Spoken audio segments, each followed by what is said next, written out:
The doorbell echoed like a desperate heartbeat through the marble halls of the grand estate. On the other side stood a woman whose hollow eyes carried the weight of 1,000 silent cries, and in her trembling arms, a little girl clung like a withered leaf in a storm. Her clothes were frayed, her cardigan dotted with tiny holes, and her face bore the fatigue of someone who had walked too far for too long, not just across miles, but across battles, regrets, and empty nights. She didn't ask for money. She didn't beg for shelter. With a voice fragile like cracked porcelain, she simply said, "Can I clean your house for a plate of food?" Inside, the man who opened the door, one of the wealthiest figures in the city, looked at her face and froze. His fingers loosened from the door handle. His breath caught.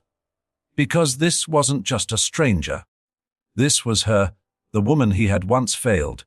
If you believe in kindness, second chances, and the power of humanity to rise even from the lowest places, please like this video, comment your thoughts, share it with someone who needs hope, and subscribe to Kindness Corner. These stories are more than entertainment.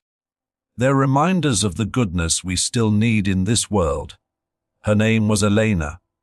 Years ago, she had been full of laughter, dreams, and the kind of innocence that believed everything in life would eventually fall into place. But life, she learned, didn't always reward the kind-hearted. After marrying young to a man who promised stars and delivered scars, she found herself abandoned with a toddler and a hospital bill she couldn't pay. One by one, her lifelines unraveled. Her job, her apartment, her friends who slowly drifted away when help became routine. Eventually, she was sleeping on a church bench with her daughter, cradled tightly in her arms, whispering fairy tales into the wind just to drown out the growl in her child's stomach. Each day, Elena roamed the wealthier neighborhoods, hoping someone might offer a sandwich, a warm jacket, or simply a moment of compassion. Most doors remained closed. Some offered polite refusals. Others didn't open at all. But today felt different. Something, call it desperation, intuition, or divine orchestration, pulled her to that house. A house so pristine, so perfectly out of reach, that even stepping onto the stone path felt like trespassing on another world.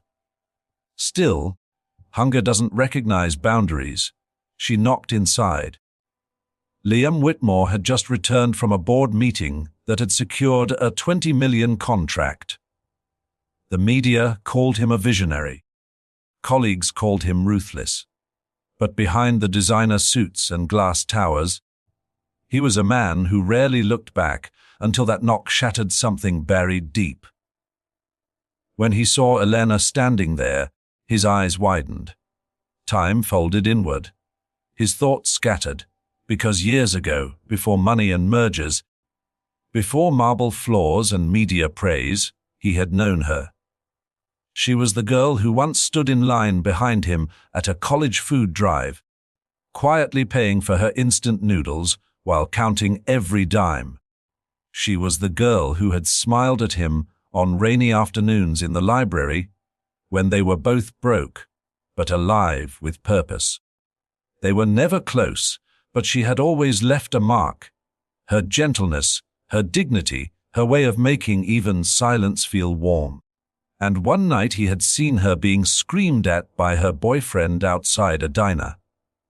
He could have intervened. He should have, but he had turned away. That guilt had long been sealed behind walls of ambition. Until now, he let them in. The grand foyer, polished and quiet, now echoed with the hesitant footsteps of a woman who no longer belonged in such spaces. Elena tried to explain, apologizing as if her hunger was an inconvenience. But Liam was somewhere else, caught between the past and the present, shame and duty. He brought food, placed it gently in front of the child first, and then watched as Elena, eyes shimmering, hesitated before eating. Pride and pain are strange companions. As the hours passed, Liam learned fragments of her story.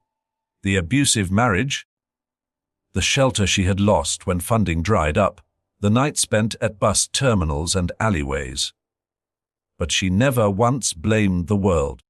She simply said it's just what happened. Her resilience was louder than any pity. The next morning, Liam did something uncharacteristic. He calended his meetings. He found a guest room and quietly placed a pair of new clothes, a toothbrush, and a folded note that read, "Stay as long as you need." Elena cried silently as she read it, clutching her daughter closer. It wasn't just a bed or food. It was acknowledgement. It was dignity. But the world doesn't change overnight. Trust had to be rebuilt. Elena struggled with the guilt of accepting help, afraid it was conditional. Liam struggled with guilt of another kind, that he had risen so high while people like Elena had fallen unnoticed. Slowly, they talked more. Elena began helping around the house, not out of obligation, but out of purpose. She cleaned, organized, cooked small meals. Her daughter started smiling again, laughing in the garden, playing piano in the hallway. For the first time in years, joy returned to her voice.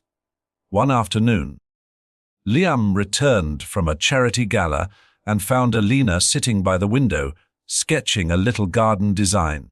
She once studied architecture before her world collapsed. He encouraged her to draw again. She resisted at first, but soon her designs were adorning the walls of his office. His clients noticed. One of them, a major hotel chain owner, asked who had created the layout. Liam pointed to Elena.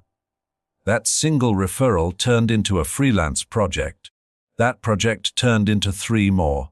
And within a year, Elena was running her own small design consultancy from a laptop Liam had gifted her on her birthday.